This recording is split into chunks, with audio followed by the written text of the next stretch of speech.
Hello everyone. In today's lecture we are going to learn about chapter 5 of history class 8 when people rebel 1857 and after. तो जब लोगों ने विद्रोह करना शुरू किया तब क्या हुआ। ब्रिटिश सरकार जो है वो इंडिया के ऊपर काफ़ी टाइम से रूल कर रही थी। उन्होंने बहुत सारी पॉलिसीज़ बनाई थी, बहुत सारे नए रूल्स एंड रेगुलेशंस बनाए थे जिससे काफ़ी लोग नाखुश थे। लोग जो हैं उनको काफ़ी अपोज़ कर रहे थे, उनकी बात नहीं मान रहे थे और धीरे धीरे उन्होंने ब्रिटिश सरकार के ख़िलाफ़ आवाज़ उठानी शुरू कर दी, विद्रोह करना शुरू कर दिया। तो यही सब हम इस चैप्टर के अंदर पढ़ेंगे।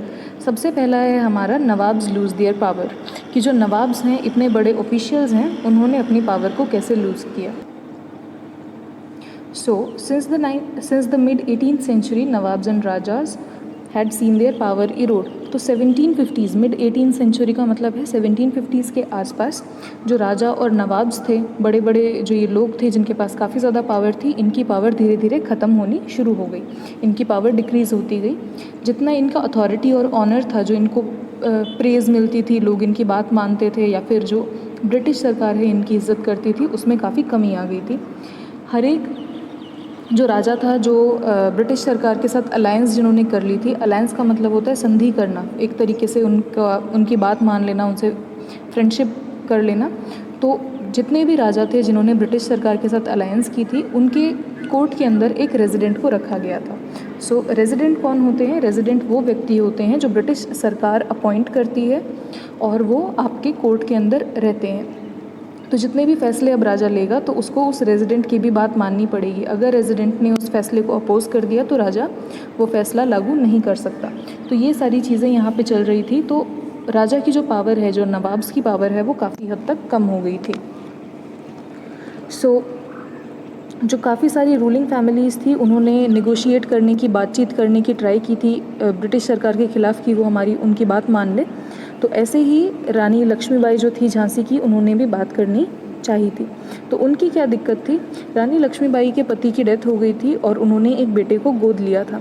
तो अब ये चाहती थी कि जो वो बेटा है, अडॉप्टेड सन है, वो उसको राजा का पद दिया जाए, उसको भी राजा माना जाए। लेकिन ब्रिटिश सरकार ने इसको राजा मानने से मना कर दिया था। तो इसकी वजह से जो झांसी की रानी थी, रानी लक्ष्मीबाई, वो काफ़ी ज़्यादा दुखी हो गई थी और उन्होंने विद्रोह करना शुरू कर दिया था। The second case was of Nana Sahib. तो नाना साहिब कौन थे? नाना साहिब अडॉप्टेड सन थे किसके? पेशवा बाजीराव। बाजीराव सेकंड जो थे, उनके अडॉप्टेड बेटे थे नाना साहिब। तो पेशवा बाजीराव के साथ भी ऐसे ही होता था, मतलब उनको पेंशन दी जाती थी, उनके दरबार में भी एक रेजिडेंट को रुकना पड़ता था। तो ये सारी चीज़ें चल रही थी। लेकिन जैसे ही पेशवा बाजीराव की डेथ हुई तो नाना साहिब चाहते थे कि अब वो पेंशन उनको मिले, लेकिन ब्रिटिश सरकार ने उनको भी पेंशन देने से मना कर दिया था। तो नाना साहिब ने भी रिवोल्ट में भाग लेना शुरू कर दिया था। तो कंपनी ये सब क्यों कर रही थी? कंपनी को अपनी पावर पे, अपनी मिलिट्री पावर पे इतना ज़्यादा भरोसा था, तो उनको लग रहा था कि हमारे सामने कोई भी नहीं टिक पाएगा। तो वो जो भी राजा उनके पास आता था अपनी बात मनवाने के लिए, वो उनको भगा देते थे। So the last case was with Awadh. तो अवध एक एरिया है उत्तर प्रदेश के अंदर, वो लास्ट टेरिटरी थी जिसको ब्रिटिश सरकार ने हड़प लिया था। एनेक्सेशन का मतलब होता है हड़पना। सो in 1801 a subsidiary alliance was imposed on Awadh and in 1856 it was taken over। तो 1801 के अंदर सब्सिडरी अलायंस यहाँ पे लगा दी गई थी। सब्सिडरी अलायंस के अंदर आपकी जो सेना है वो ब्रिटिश सरकार ले लेगी। मतलब अगर आपको कोई किसी भी राज्य के साथ लड़ाई करनी है तो आप अपनी सेना से नहीं लड़ोगे, आपको अंग्रेज़ी सरकार की जो सेना है, उनके जो सिपाही हैं, वो आपके बिहाफ पे लड़ेंगे और आपको उनको बहुत सारे टैक्सेस देने पड़ेंगे इसके बदले। तो ये सब चल रहा था। तो अवध में धीरे धीरे जो राजा की पावर थी वो बहुत ज़्यादा कम होने लग गई। ब्रिटिश सरकार ने फाइनली 1856 के अंदर कहा कि भाई जो अवध का राजा है, जो नवाब है वहाँ का, वो बिल्कुल भी अच्छे से काम नहीं कर रहा है, तो उसको वहाँ से हटा दें। और ब्रिटिश सरकार ने पूरे अवध के ऊपर अपना कब्ज़ा ले लिया। तो इसकी वजह से बहुत सारे जो लोग थे वो दुखी हो गए थे, वो बिल्कुल भी खुश नहीं थे, क्योंकि एक नवाब की जो लोग रिस्पेक्ट करते थे, वो सेम रिस्पेक्ट वो ब्रिटिश सरकार की नहीं कर पा रहे थे। जो कंपनी थी, उन्होंने मुग़ल डायनेस्टी पूरे इंडिया के ऊपर रूल करती थी, तो उन्होंने मुग़ल डायनेस्टी को भी इतनी ज़्यादा इम्पोर्टेंस नहीं दी। धीरे धीरे इन्होंने क्या किया, जो बहादुर शाह ज़फ़र थे, बहादुर शाह ज़फ़र उस टाइम पे मुग़लों के राजा हुआ करते थे, उनको कहा कि भाई आपके बाद आपके जो बेटे होंगे उनको राजा का जो ओहदा है वो नहीं दिया जाएगा। इसके बाद वो सभी प्रिंस कहलाए जाएंगे, they will not be called king. ठीक है, तो किंग का जो पोस्ट है वो उनसे छीन लिया गया। और फाइनली ये जो ऑर्डर था ये गवर्नर जनरल कैनिंग ने दिया था बहादुर शाह जफ़र कि वो लास्ट राजा होंगे और उनके जो बेटे होंगे वो सिर्फ और सिर्फ प्रिंस कहलाए जाएंगे। द पेजेंट्स एंड द सिपाहीज, तो अब यहाँ पे हम पढ़ेंगे जो किसान हैं उनको क्या प्रॉब्लम थी और जो सिपाही थे उनको क्या दिक्कतें यहाँ पे आ रही थी। तो कंट्री साइड हम किसको कहते हैं? Country side means the area of the village. तो जो ग्रामीण क्षेत्र है हमारा उसको हम कंट्री साइड बोलते हैं। तो गाँव में जो किसान थे और जो ज़मींदार थे उनके ऊपर बहुत ही ज़्यादा टैक्सेस जो ब्रिटिश सरकार है उन्होंने लगा दिए थे। कोई भी व्यक्ति जो ये टैक्स नहीं दे पा रहा था उसकी ज़मीन ये लोग हड़प लेते थे। और जो सिपाही थे, इंडिया के जो सिपाही ब्रिटिश सरकार के लिए काम कर रहे थे, तो वो भी काफ़ी ज़्यादा परेशान हो गए थे ब्रिटिश सरकार की पॉलिसीज़ से। तो सबसे पहली जो दिक्कत थी इनको वो थी कि जो इंडियंस थे वो बिलीव करते थे कि अगर वो समुद्र क्रॉस कर लेते हैं तो उनका जो धर्म है, उनकी जो जाति है वो छिन जाएगी, वो जितनी भी उनकी आइडेंटिटी है वो नहीं रहेगी। तो वो समुद्र पार करने से बहुत ज़्यादा डरते थे और वो नहीं चाहते थे कि हम समुद्र पार करें। लेकिन जो ब्रिटिश सरकार है उन्होंने कहा कि भाई हमें बर्मा जाना है, Burma is the present day Myanmar. तो म्यांमार के अंदर वो चाहते थे कि ये सेना जाए और वो कौन से रूट से जाए? समुद्र के रास्ते से जाए। लोगों ने कहा कि भाई हम समुद्र के रास्ते से नहीं जाएंगे, हम जो लैंड एरिया है हमारा, ज़मीन, हम ज़मीन पे से तो जा सकते हैं एरिया क्रॉस करके, लेकिन हम समुद्र से नहीं जाएंगे। लेकिन ब्रिटिश सरकार ने इनकी बात नहीं मानी और इनको भेज दिया।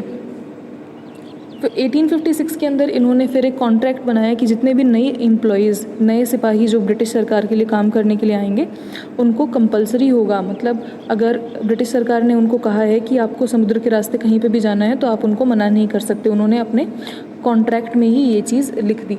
तो इस वजह से भी जो कंपनी के सिपाही थे वो काफ़ी परेशान हो गए थे। सिपाहियों की ये परेशानी अलग थी, प्लस एक और दिक्कत थी कि जो सिपाही थे ऑब्वियसली वो किसानों वाली फैमिली से आते थे। तो उन्होंने देखा कि भाई कंट्री साइड गांव में भी इतने ज़्यादा परेशान हो रहे हैं, सिपाही भी इतने परेशान हैं, तो ये सभी एक दूसरे की परेशानियों को देख के ब्रिटिश सरकार के खिलाफ इन्होंने विद्रोह करना शुरू कर दिया था। Now here is responses to reforms. British सरकार हमेशा से ही काफ़ी सारे रिफॉर्म्स करती थी, काफ़ी सारे चेंजेस वो सोसाइटी के अंदर लेके आई थी। तो ब्रिटिश सरकार को लगता था कि भाई जो इंडियन सोसाइटी है काफ़ी बैकवर्ड है, हमें यहाँ पे चेंजेस लेके आने पड़ेंगे, इनको नई चीज़ें सिखानी पड़ेंगी। तो इसीलिए उन्होंने काफ़ी सारे चेंजेस इंडिया के अंदर इंट्रोड्यूस किए थे। जैसे उन्होंने सती की जो प्रैक्टिस है उसको हटा दिया था। उन्होंने विडो रीमैरिज, मतलब जो विधवा हैं वो दोबारा शादी कर सकती हैं, ये पॉलिसी वो लेके आए थे। सती क्या होता है? अगर किसी औरत का पति मर जाता था तो उस औरत को ज़िंदा उसकी चिता के ऊपर जला दिया जाता था। उस प्रैक्टिस को सती कहते थे। ब्रिटिशर्स को लगता था कि ये प्रैक्टिस नहीं होनी चाहिए, तो इसीलिए सती के ऊपर उन्होंने बैन लगा दिया था। और विडो की जो रीमैरिज है, मतलब कोई भी जो लेडी है वो विधवा हो जाती है तो वो दोबारा शादी कर सकती है, इसके लिए भी उन्होंने लॉ बना दिया था।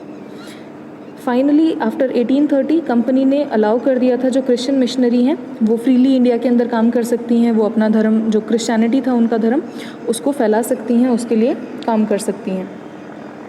1850 के अंदर एक नया लॉ बनाया गया था कि जितने भी हिंदूज़ हैं या फिर जो बाकी धर्म के लोग हैं जैसे मुस्लिम्स या फिर जो माइनॉरिटी हमारे रिलीजन है, अगर वो क्रिश्चियनिटी के अंदर कन्वर्ट कर लेते हैं तो वो अपनी जो ज़मीनी संपत्ति है वो अपने पास रख सकते हैं, और जो अपने पुरखों की ज़मीन है या फिर जितनी भी उन्होंने वेल्थ अपने पूर्वजों से इनहेरिट की है वो अपने पास रख सकते हैं। तो इसकी वजह से भी लोगों को लगता था कि भाई ये अपना रिलीजन इतना प्रोपोगेट कर रहे हैं, लोगों को क्रिश्चियनिटी के टुवर्ड्स इतना बढ़ा रहे हैं, तो इससे कहीं ना कहीं जो उनका ओरिजिनल रिलीजन था, जैसे हिंदूज़, मुस्लिम्स या फिर जो बाकी रिलीजन के लोग इंडिया के अंदर रहते थे, उनको लग रहा था कि वो उनका जो धर्म है वो डिस्ट्रॉय कर रहे हैं और क्रिश्चियनिटी को ही प्रमोट कर रहे हैं। उनका जो पुराना जीवन का तरीका था, जीने का तरीका था, वो कहीं ना कहीं उनको लग रहा था कि खतरे में है। So this was the problem that everyone faced. और इस सेगमेंट में अभी हम इतना ही डिस्कस करेंगे। In the next lecture we are going to discuss through the eyes of the people. Till then, bye bye everyone, take care.